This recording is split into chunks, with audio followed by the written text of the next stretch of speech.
Right, we are going to go ahead and get started. So I will start sharing my screen, and we just have a couple of slides to share before we get started with our conversation today. So welcome everyone. Be great to hear there's some faces, some names, faces that seem really familiar, but we also want to have an active chat as well. So it'd be great to hear where people are calling in from or joining us from in the world. So if you want to enter where you're coming from in the chat, it'd be great to see all of that. And feel free to enter your name if you want, or just where you're coming from. And so we are the primary care behavioral health special interest group within CFHA. This is one of our meetings for this year, and we're really excited that you're joining us for this conversation and discussion around different aspects and processes within our integrated behavioral health models. And so you can mute yourself while we're talking, and feel free to unmute yourself as you contribute to or join the conversation. Brittany and I are the co-chairs, and we'll be monitoring the chat and absolutely involving that in our conversation or meeting today. If you haven't already clicked join the PCBH SIG, that's on the CFHA website. So if you're already a CFHA member, you can officially join the SIG. Given that now there is the Gaggle listserv, we don't have separate listservs for each SIG, but it is helpful for us to track, and then we are aware of how many people are interested in PCBH among the CFHA community. Our agenda for today is to use this hour to welcome everyone, share a couple of announcements, and then we're going to launch into our discussion with Drs. Ogbeide and Dr. Bauman, and then we'll have a couple of closing remarks and end up at the end of the hour. And yeah, some other updates, if you're interested, job postings, blogs, all the latest things on integrated care, you can check out integratedcarenews.com. If you are currently recruiting for anything and want to share that in the chat, feel free to add that information into the chat feature. I know a lot of people send things out on the listserv with Gaggle. We can also add those in here, and we can connect within the community. We shared it in our newsletter recently, but there's also an updated integrated care map on CFHA's website. So that has a really wonderful outline, not only of sites that are providing integrated care, but also our training sites. And they're starting to collect those through Jackie Hunt. So if you want to be involved in that, see that newsletter we sent out last week for some information. This is our SIG leadership for this year. We're all really excited to be able to support this work and connect with our community. This is our second meeting of the year so far, and we have 4 more meetings coming up. Our next one is in June. Then we've one in the middle of the summer in August. And then we'll have an in-person meeting at the in-person CFHA conference in October, as well as some fun social events when we gather in Boise. And then we'll have our final meeting in December. So save the date, mark this on your calendar. We're excited to see you all there. And then today, this is what our discussion will be featured on. We'll be talking about pathways or what path to take in PCBH. And I'll pass it over to Brittany right now to introduce our presenters. And I'll stop sharing. Hello, good morning, good afternoon, good lunch, wherever you are. We're excited to have you here today. And I have the honor of introducing our wonderful speakers. I also have the honor of being a supervisee of both Dr. Bauman and Dr. Ogbeide. So I'm excited to have them both here and have learned a lot from them and continue to learn from them. So first I'll start with Dr. Stacy Ogbeide, who is an associate professor at UT Health San Antonio in the Family and Community Medicine Department. And our other presenter is Dr. David Bauman at the Community Health of Central Washington, and he is the Behavioral Health Education Director. There's really no other introduction to say that these people are fantastic, and I'm excited to learn more about the pathways that they have done and see more about how they have served their population. And with that, I'd love to just jump into our first question, if that's okay. So when we start, you can hear my dog barking in the background. He's saying hi as well, saying, I love these people. But our first question is really just to orient people to what are pathways. So what are pathways and how can they be used in PCBH?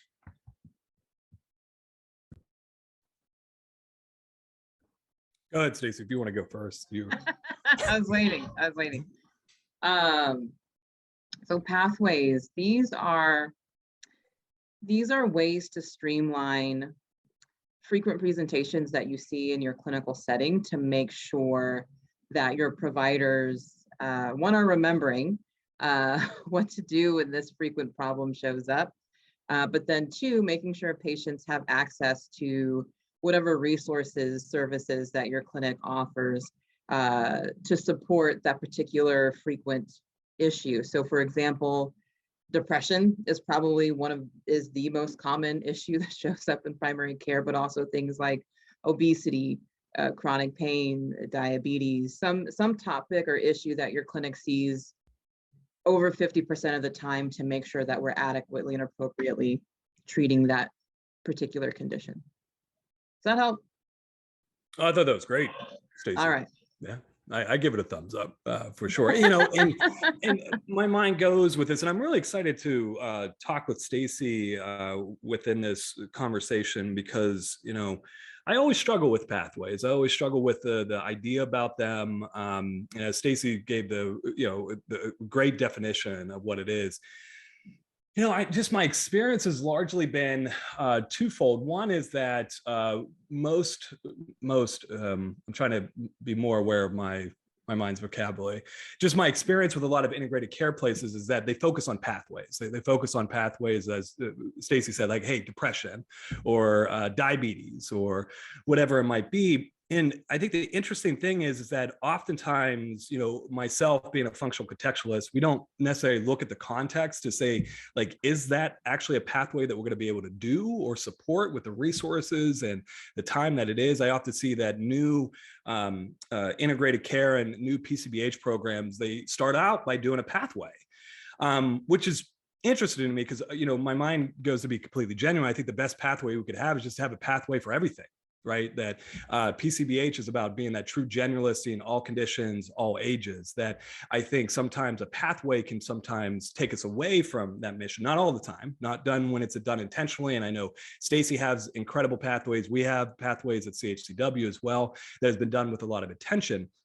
The other thing is that, you know, could you imagine if you're an MA or if you're a nurse or if you're a PCP or a front desk person, and you got this new program that just got rolled out called primary care behavioral health. It's getting rolled out in your clinic, and everybody's talking about how great it's going to be. It's going to be good for our patients. It's going to help with our care, all this stuff. Then could you imagine if your job then drastically changed and you were added on work already in a situation where you are overworked to begin with? So an MA now has to come up with a pathway to make sure that the BHC gets involved, who's tracking what, who's implementing what. And I think that's oftentimes why pathways fail in a lot of ways, because when they're not done intentionally, and particularly at the beginning where there isn't necessarily a context and a buy-in from the team within the primary care system, it just doesn't make sense for a pathway even to take hold. So what ends up happening is MAs, nurses, providers, they're upset because they're being mandated to do this specific pathway. They don't have time or energy to understand why we're doing it. PCP or BHCs get upset because then that leads to people not actually implementing the pathway. Patients are frustrated because they're like, hey, I thought we were supposed to do this one thing, but it happens sometimes, it doesn't happen at all. Then administration is like, yo, we did this pathway. What the hell's going on right now? What's the result of it? So I think where my mind goes is that pathways, I think for sure could be a very useful and appropriate and expansive of what we're trying to do within PCBH. And if done indiscriminately without intention, could actually cause a lot of frustration and a lot of difficulties. You know, what's interesting, my mind was saying I wasn't going to go off on a tangent. I apologize. I went off on a tangent. Stacey, I don't know where your mind goes with it as well. Yeah, no, I agree. I definitely agree with what you're saying. I think they can be poorly executed and poorly managed when they're done without intentionality, and possibly overused, where we have a pathway for like 20 different conditions, which that can be very difficult to remember. And so I like the piece that you mentioned about being intentional about, okay, yes, we could possibly have pathways for everything, but is there something that we keep missing, which I'm sure you all can think in your clinic, yeah, we could do better with this. Or I keep meeting patients who have said condition, yet have never met with a dietitian, and you've been here for 5 years. That's that's not acceptable. How can we do better? So I think when it comes to a particular one or two or just a few conditions that you want to focus on, being intentional about who's doing this, who's a part of it, making it part of a quality improvement, where if you have a QI committee, that it's added to what the QI team is doing.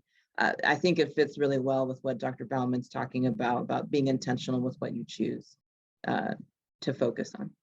And Dr. Ogbeide too, sorry, Brittany, to go off on that as well. I love how you said, and this is why Dr. Ogbeide, she's just one of my favorite people, is that always thinking about, a QI and how this is going to be evaluated about being a success. Because that's the other thing that I think that comes up a lot of times where it's like, I remember, I don't know if Jeff Ryder came up with the quote, but I always attribute it to him, primary care is where good ideas go to die.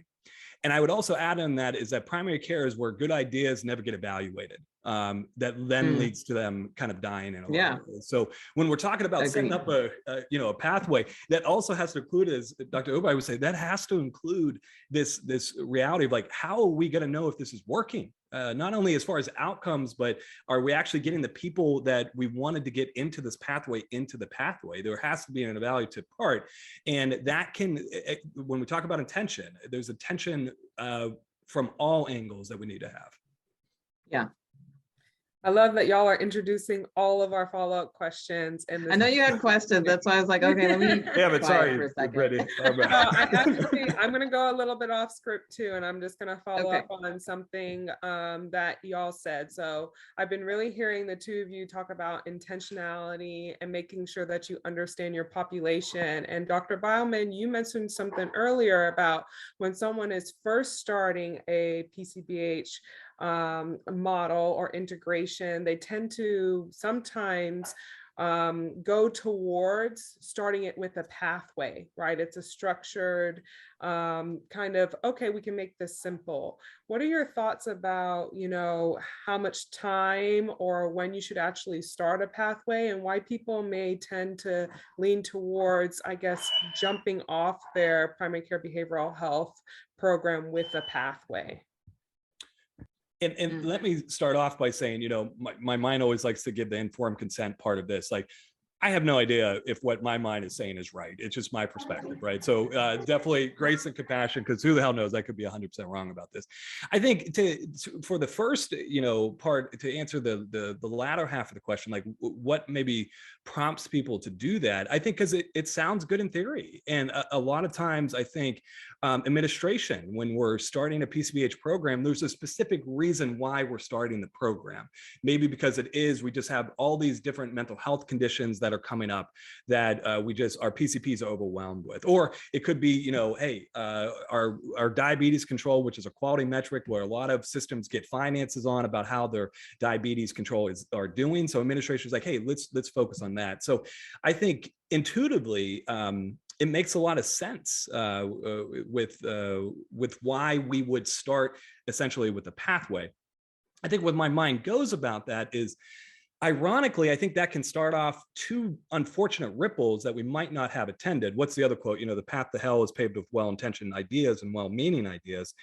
That one, that can very much, right from the beginning, take us, as I was saying before, completely out of this generalist philosophy that very much the BHC gets the relational frame that they work with only this specific condition, like depression or diabetes or obesity, that very quickly, if we start off with a pathway implementation, very soon PCPs are going to pick up, hey, this is what I use this BHC for. The other thing that I think is the unfortunate ripple with it is that, again, being a functional contextualist, what is prompting the referral is a pathology, a problem, and again, my bias of being a functional contextualism, it's like, hey, I'm not really that interested in behaviors or pathologies or symptoms because most likely they make sense within a given context. So then that almost reinforces the culture and the context that I'm trying to actively work against, this biomedical focus that is driven by, again, a pathology and symptoms that are driving care rather than the individual and the human and the context that is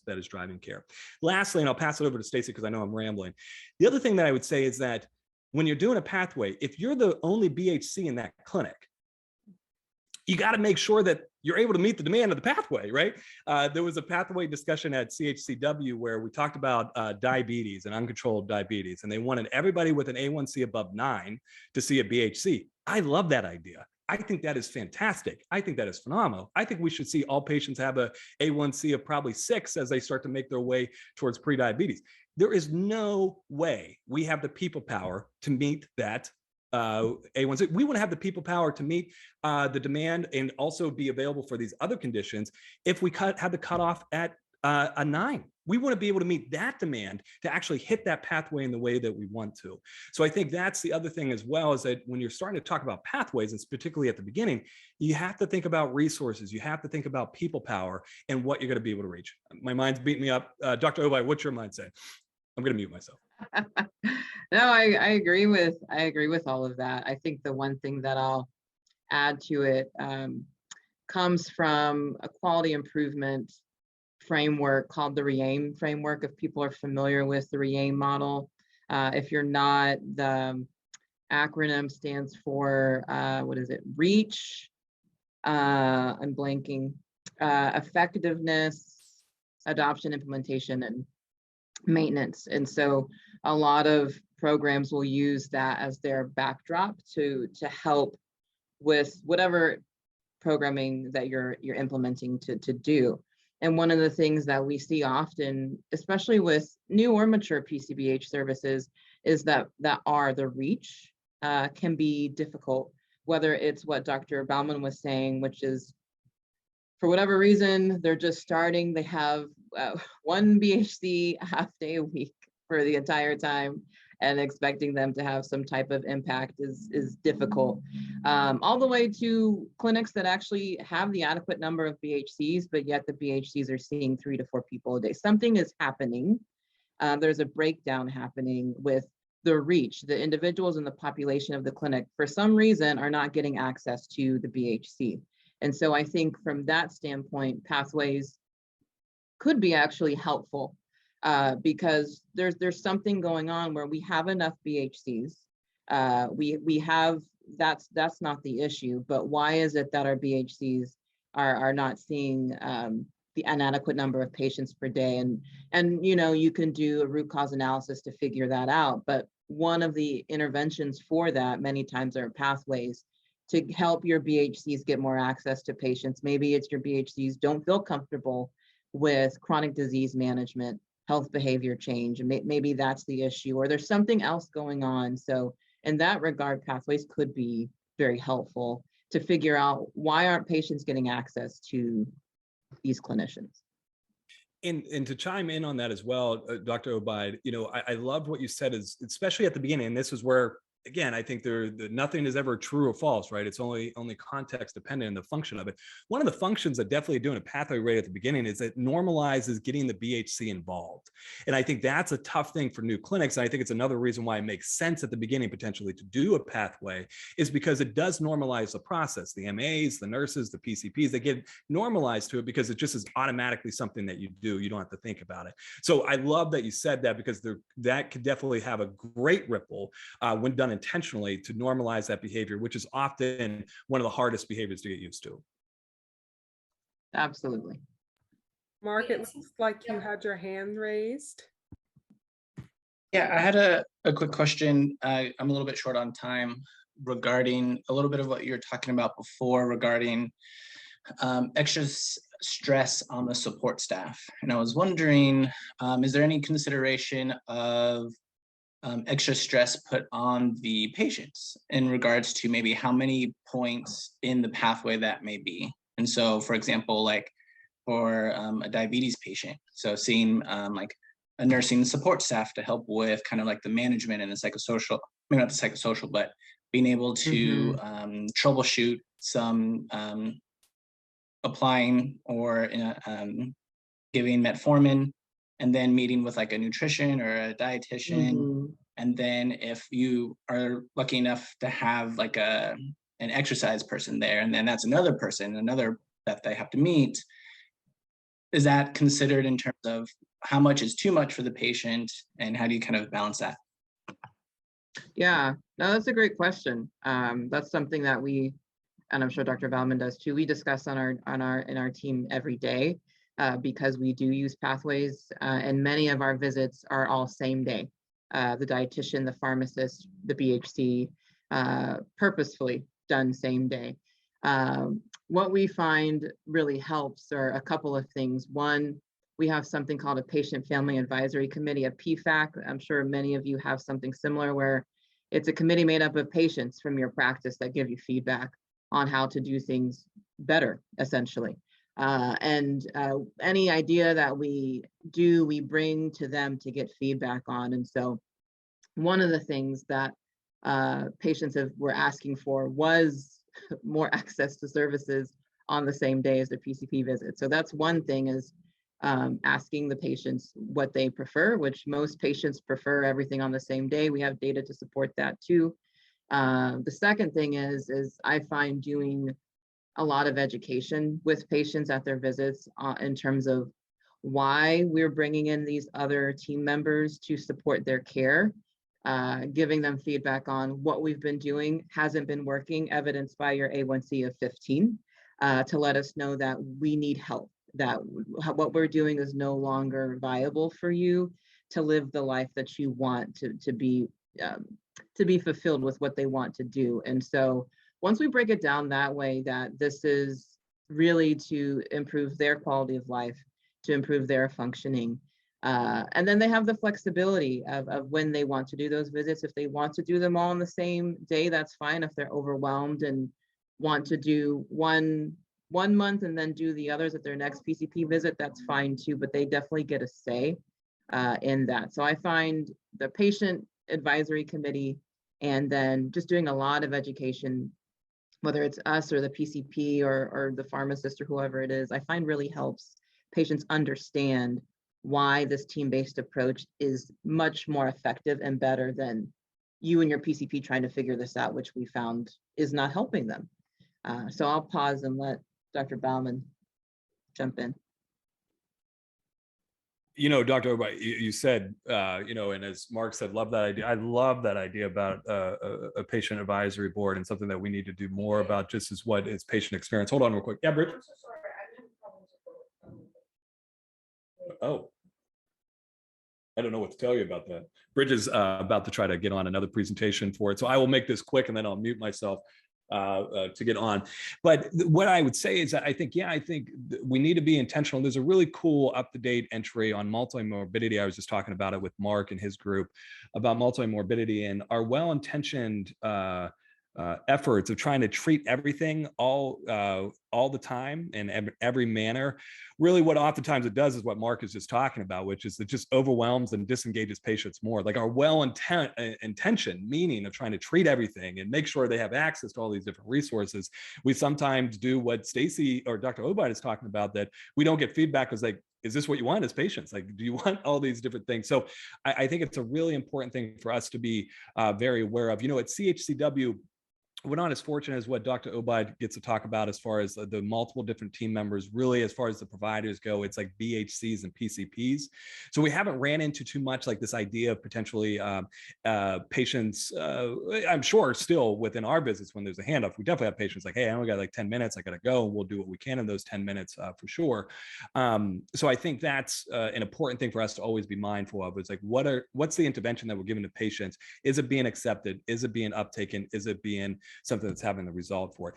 The other thing I'd say about that real quick is that, you know, sometimes, especially when implementation of BHC pathways is usually through, as Dr. Ogbeide said, through a same day visit, through a handoff, there has to be flexibility within what then we do with that patient as well. Because as I just said, there's sometimes patients they have lives, right? And they weren't necessarily being prepared for what that next handoff was going to be. So making sure whatever intervention that we're delivering is for sure evidence informed without question, and is also flexible to the patient's context, not only their psychosocial context and their cultural context and the spirituality context, but also that day, their context. Are they able to actually get to, do they need to go? Can they still get useful information? Still make that visit worthwhile visit. I will be right back. I'm just going to try to help Bridget connect to this thing.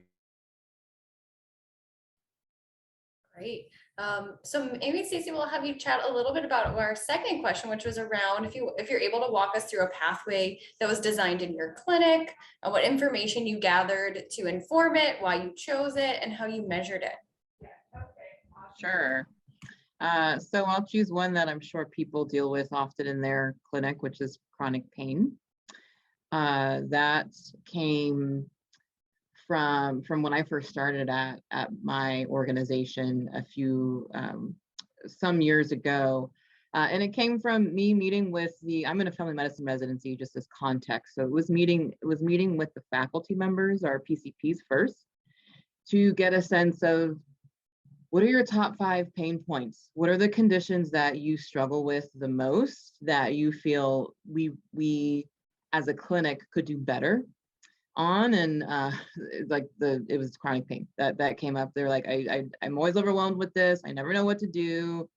I don't know how to tell people no to certain medications. I don't know how to encourage people to go to PT and do these other things. So we designed a pathway that has lots of flexibility with that. And so it came down to having multiple pieces to it, where the PCP is introducing the different aspects of a multimodal approach to managing chronic pain, whether that's working with physical therapy, if they haven't done that yet, or working with, we're fortunate in our system, we have a gym that's attached to our health system, so patients can work with an exercise specialist or an exercise physiologist there. And so it could be a referral to the gym to learn exercises to help. It could be a connection to the behavioral health consultant, and it could be a connection to our dietitian as well. So there's multiple pieces in there. And then of course there's patient working with PCP on medications if pain medications are on board. And so we wanted to make sure there's flexibility so patients and their PCP can decide, well, what's best for me right now on my chronic pain management plan. And so patients in the PCP could select PT only, PT and medication. It could be PT and BHC and medication. It could be, but it has to be something in addition to medications. Patients are explained. Our patients, similar to probably many of your systems, sign a controlled substance agreement if they are getting a controlled substance. And in that agreement, it does state, I agree to a multimodal approach to chronic pain. So if my PCP says BHC is included, I know that if I don't go, I will no longer receive this medication here at this clinic. So patients they go through that with their PCP, sign it during their PCP visit, so they're on the same page with things. And so that's what we found was the most, one of the initial pain pathways or pathways in general that our clinic created a few years ago. About 60 to 65% of our patients had some type of pain, chronic pain condition in their medical record. We reviewed our EMR to pull that data to support why we needed a pain pathway, because 65% of patients have this, yet only a few, maybe 10, 15% of patients were actually receiving any additional consult, whether it was PT, BHC, dietitian, exercise. And so we go through that data about once every 6 months to look at who's being reached, who's not being reached. And if not, what can we do to increase that? So a lot of it comes down to education for our residents and faculty that we do every month at our monthly team meeting, as well as our residents. We have a specific pain consult service embedded within our clinic where our residents rotate through. And so they have an idea of what happens. So they then know when they're in their continuity clinics, okay, I need to make sure that I'm explaining this to patients appropriately. So I hope that helps to give you an idea of one of many pathways. We have about four pathways we use regularly in our clinic, but that's one that we use often. To build off Dr. Ogbeide, which is awesome. I love talking to Dr. Ogbeide because I get all these ideas. We do have a pain pathway. COVID has kind of made it difficult for a pain pathway in a lot of ways, just because it was associated with a group in a pain class. It was like really robust, that we had a bunch of participation, and it was always surprising to me how many patients we had participate in our pain classes. But then COVID kind of made that a difficult thing, moving to virtual, which just wasn't well received. But either way, I'm going to talk about our initial OB pathway, actually. So this is something that actually was not prompted by the BHC team. This is actually prompted by our medical team, which I think my mind predicts is that that's a really great sign, right? Like if you're not the BHC that is like asking for the pathway, like if it's the medical side of it, the chances, the probability of it being uptaken drastically go through the roof, right? So how it began was our OB lead provider and our OB lead nurse, which is embedded within our primary care clinic, those services.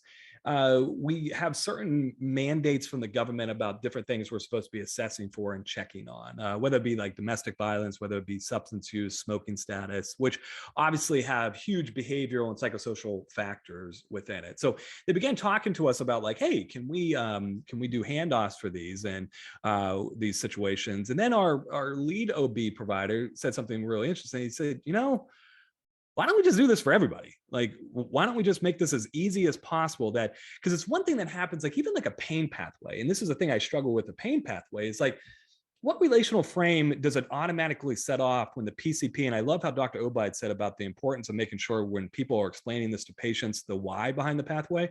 Because the way I've observed like our pain pathway worked is like, hey, you're on controlled substances, got to go see the BHC. Good luck, right? Like good luck that's going to be a productive conversation in a lot of ways for it. So what the OB team had said, it's like, rather than trying to isolate, hey, you're in a domestic violence situation, we're going to have you see the BHC. Like what? Like I'm never disclosing again in my doctor's office if I'm in a domestic violence situation. If that's going to be the response, that now I have to get additional things, which are great, but just the relational frames that patients have with those conversations. So the main thing that we said when they brought this idea of doing all initial OB was what I was speaking about before. Do we have the people power to actually meet the demand for this? So we, just went back to the team and was like, hey, to the OB team, was like, what are we talking about? Can you give us some data about how many patients are we looking at that would be?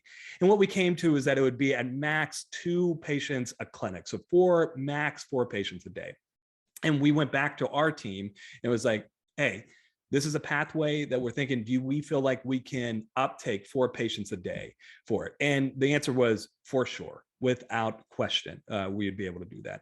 So we talked about, with our nursing team about just how to introduce this, that this isn't something that, this is part of just our general workflow. We want to make sure this can be obviously an exciting time, a challenging time, that if you're trying to set goals or you're trying to think about parenting when you have it, this is your first kid or your third kid, those are going to be all different things. One of the things that's been so amazing about this pathway is it's absolutely shaped the way we talk to people about the initial OB. What I used to first do, and what our MAs and nurses would do as well, is we would go into those visits and say, congratulations, congratulations, what an exciting time. Sometimes it's not an exciting time. Sometimes it's not congratulations. And sometimes people are still in the decision if this is something that I want to progress through with. This might be something that I'm kind of considering just different options about what I want to have. And I still remember a very, very sobering situation where the patient met with the nurse and the medical provider and everything seemed good. And I went in and we were talking and doing the contextual interview. And the patient's like, I'm going to be real with you. I don't know if I want to keep this pregnancy. Like, I already have a son. I'm working full time. I'm doing great with that son. I'm not in a relationship with the father of this child. Like, I don't know if I want this. And it was such a profound thing about, one, why we should do pathways like this, that we can have these conversations that can produce this, but just shape the way that we now approach those conversations in those situations. We're evaluating the process now as far as what the percentage is. I will, it's not 100%, because the other thing gets in 100% as far as us being able to see every new initial OB, because one of the things that comes in is cost, right? We're in a fortunate state of Medicaid where anybody on Medicaid, they're not getting charged an additional bill for the BHC services. Private insurance and Medicare, they will get an additional bill. So that's an interesting thing now, especially working in the community health center. That's could potentially provide some financial hardship, as well as create not the best relational frame between BHCs and finances and stuff like that. So still working out different kinks. It's been a profound pathway, though, that has just been one of the most, enjoyable parts of my job, is be able to work within this domain. Now, everything stays the same within that pathway. Same realm handoff process that it would be for any patient that they teams us, BHCs respond. There's not a BHC that's only seeing the OB pathway. It is all BHCs are available for that. So we were also able to work this in just to normal workflows. So there weren't any additional requirements of MAs or nurses or PCPs. This was a workflow has been established and was just able to be embedded and more intentional within this certain domain. Perfect. Thank you for walking us through one of your pathways. We have a question from the chat from Jessica. Is this pathway and seeing BHC presented as a recommended part of care, or presented to patients as this is how we do care here? I can go first. For our OB pathway, it's the latter, that this is how we do care here. That and again, there's rationale from it. It's just not like, hey, this is why we do care this way, and you just got to suck it up, right? No, like there's an explanation about it, that this is why we do this, is this is part of our approach to care. I will say, though, we've had turnover in OB department throughout the years. I think we're on our 4th year of this pathway. Brittany, you had the pathway when you were here. Yeah. So, and I think when Gabby was here, it was probably starting as a pathway for it. So we've had a decent amount of time with this pathway, but we've had turnover with it. We've definitely had to educate back to our MAs and our nurses about how to bring this up, because it was being promoted as an option. That this isn't something that we are doing as healthcare. It's just, are you interested in that? And as you would imagine, it was an uptake, and we saw a dip in that. We did some re-education about scripts and how to introduce it, and the demand has gone back up. Yeah, same with our clinic. Again, depending on the pathway, how it's presented is a little bit different, but essentially the notion of team-based care, that you will see other people, this is how we do care. Their consent to come to our clinic says that. So they have the option of going to another clinic if they want siloed care. They're more than welcome to leave, but people know when they're coming in, this is how we do care. Perfect. Thank you. Thank you. So I know that we've talked a lot about maybe some unintended consequences, some pros and cons to pathways. I know we talked about making sure that you have enough BHCs to meet the demand, making sure there's not a lot of increased burden on your staff. Is there any other unintended consequences that we should look out for when we are considering a pathway?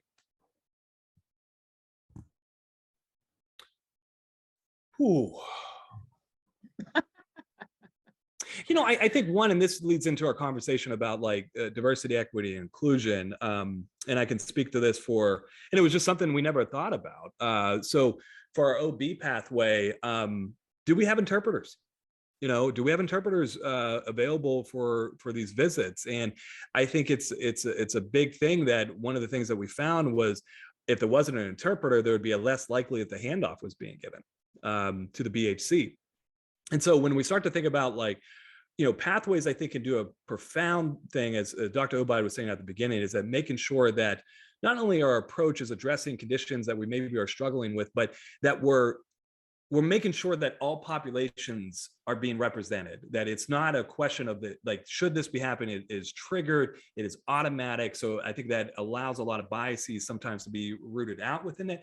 I think the unintended consequences that we can have is just always come, I guess it's the same thing that I said before, and now my mind's working this out, is just making sure that the people power, not only the BHCs and the providers, but the support staff that may be needed to really make sure that pathway is done effectively, is actually done. So it doesn't further what it almost did in our case, was that it furthered the gap of people that were monolingual Spanish being able to access the BHCs, and particularly within this pathway. It was almost like furthering that gap. And we're like, no, like this cannot be happening. There has to be an expectation to make sure that we're meeting our population where they're at. Yeah, I couldn't agree more with that, which I think it feeds into the topic that I'm going to talk about. Can I share my slide to go into that? Okay. Perfect.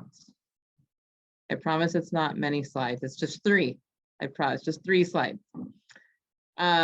So one of the big things of why I am a huge proponent of clinical pathways done intentionally, as Dr. Bauman had mentioned, are these reasons on the screen. So we have data upon data upon data upon data upon data that we know that specifically ethno-racial minoritized groups get different healthcare, whether it's with chronic pain management. We know with African Americans being underprescribed pain medications. We know African American children with ADHD are offered medications way later in the game compared to others. So we have data to support that people are getting different healthcare experiences based on their ethnicity alone, some minoritized piece alone.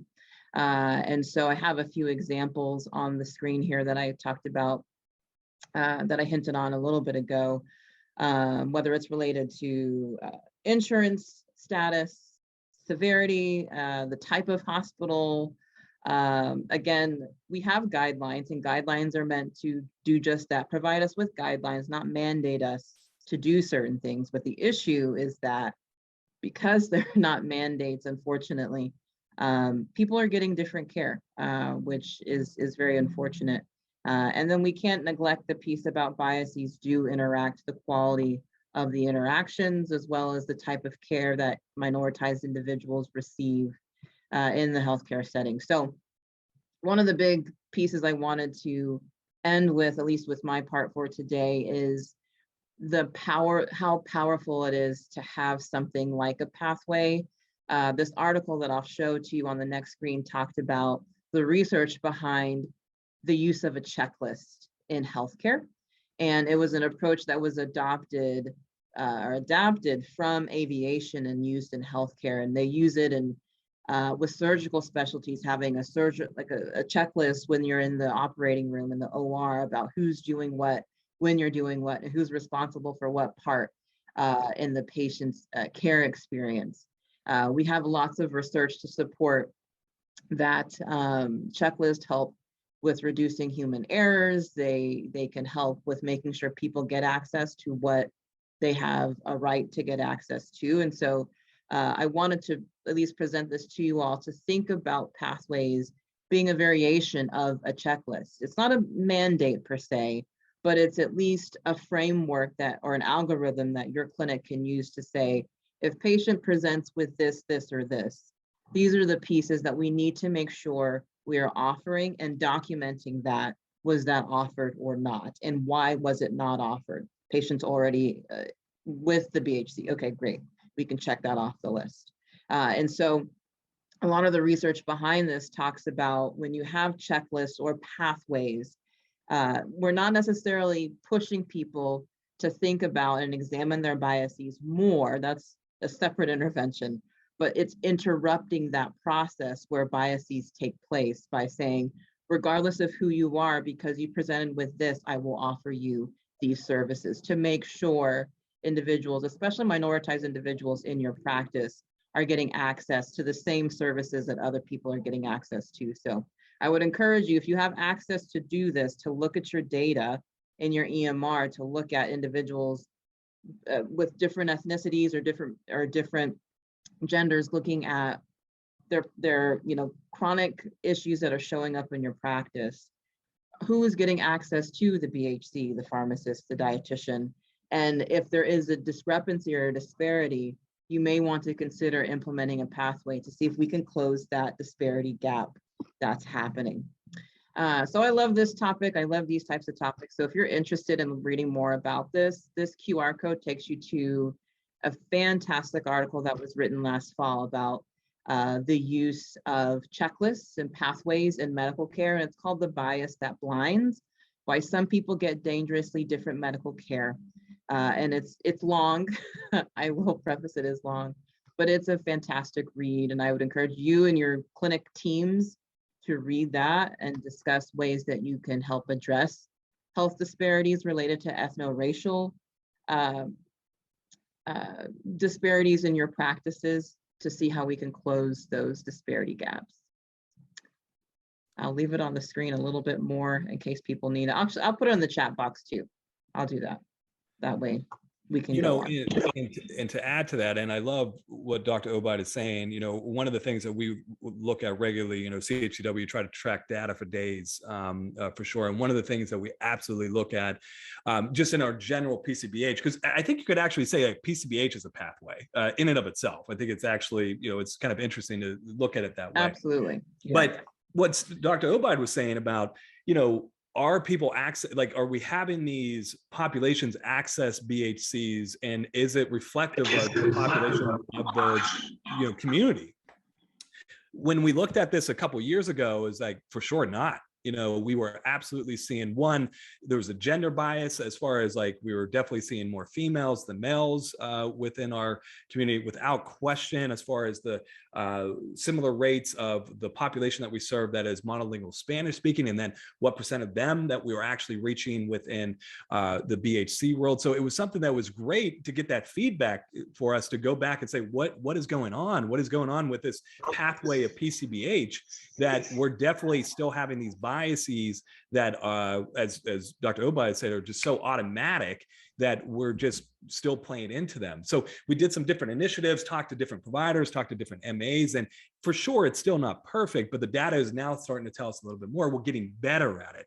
And it's another reason why I think, echoing what Dr. Ogbeide said at the beginning, is that any type of pathway, whether it's just PCBH in general, this is why data is paramount, or just a specific pathway within PCBH, there has to be a way of evaluating it. And then for sure, one of the things that absolutely needs to be a part of that evaluation is, are we reaching our population in a way that we're supposed to be reaching our population? Are we further, as I said, with our OB pathway that we're noticing, are we furthering these gaps of healthcare by still implementing this pathway? I love that, Dr. Ogbeide. Thank you, everyone, for the lively discussion today. I have to say, I have learned many different things, and it's going to make me go back to my clinic and rethink and try and access some data. Dr. Houston, can I say one more thing? Sorry, my bad. I know I'm going to wrap up. The other thing I would say within a pathway, and I know this sounds like a no duh moment, but it's something that's been on my mind more than anything, is like, make sure we're doing good clinical work within these pathways. I know that sounds like such a foolish thing to say. Don't have a pathway be that you're handing out a handout, you're just giving education, and then it's a 10-minute visit and boom, we're done. I don't know. That doesn't seem human. That doesn't seem like an engaging and a contextual and a compassionate and a loving health center. If we're going to do a pathway, let's make sure we're doing good clinical work with it. And it's why I'm always inspired with Dr. Ogbeide and talking with her, because of the team that obviously that UT has, and just knowing that it's like they do good shit. Like they're going to, when you're seeing a BHC, it's going to be a powerful moment within that. I think oftentimes because of pathways, that also mean that we've got to be efficient, we got to standardize, we got to do all this stuff. All that is true. Don't let that other relational frame that usually goes along with standardization and all this, is that it's cold, it's sterile, it's algorithmic. Don't have that be the thing that's part of the pathway as well, because we want this to be a meaningful, compassionate, loving encounter that we can create with an individual. Well said. Thank you. Thank you. So as we leave here today, and I know, Kelly, we have some closing remarks as well.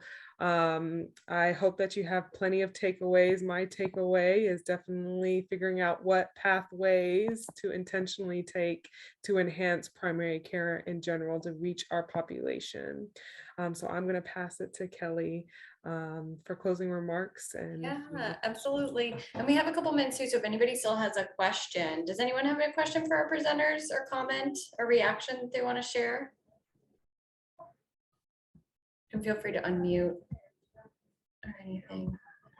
Okay, cool. Well, feel free to chime in. Our last reminders are that we do have a meeting next. Our next meeting is in June, and then we are still recruiting mentors to provide support for people who are looking for mentorship in their personal and professional development in PCBH. And so the link to our mentor, our mentor profile, our application is in our newsletter. If you're interested in doing that, please do. It's been really wonderful. Both Dr. Ogbeide and Dr. Bauman have been supporting mentees. And it's really informal relationships. It's really based on the needs of each individual as they agree and support one another. So thank you all for doing that too. And yeah, those are the majority of our remarks. Keep building the momentum and excitement, 6 months until the conference. And so make sure that that's on your radars. We're really excited to be able to gather in person this year. From what we've heard through Leanna and the other CFHA wonderful staff who are building towards it, is that it'll all be in person. So we'll be there, and we'll be there to support you and connect with you too. So yeah, anything else anyone wants to add? And the recording should be up soon on our website. Yeah, thank you so much, everyone. Thank you, great. Yeah, thank you for those incredible links. We'll send out some of the minutes and links, and once that's up for reviewing or watching the recording today, we'll send that out to the listserv. So thanks again, everyone. Have a great Wednesday. Take care.